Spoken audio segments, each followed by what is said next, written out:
Domin samun sababbin ayyukanmu, ku danna mana subscribe kana ku danna mana ƙararrawa. Daɗin duniya.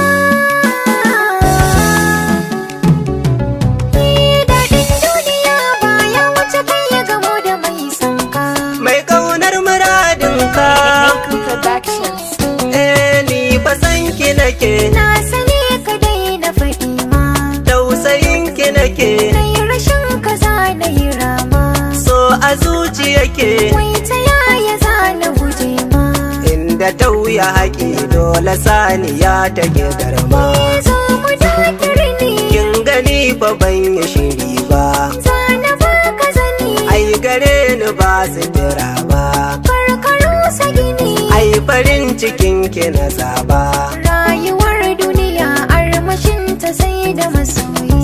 Ni kika ce. Ce soyayi. Ƙara faɗa mana. Soyayi. Zancen gaskiya soyayi san ki ya ratsa galbi. Ni daga ke na kulle ko bakin wata ya ba zan kalla ba. Ni ma kai da bawa kai na gunka ba za da yi gore. Dora na a mizani. Ka zo a cikin karni. Na ganki da murjani. Ado na yi ka gani. Shigar ki gwanin kawa. Gunka ba na kauro. Ke zaki mini sanwa.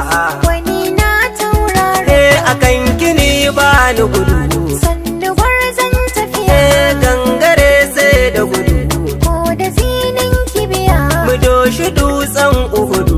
Zana yi marakiya. Komai muke mi zuhudu. Saboda rudin duniya. Ni da sanki nake rayuwa diya ta saraki. Nayi kamar mafarauci a sanda ya saka walki.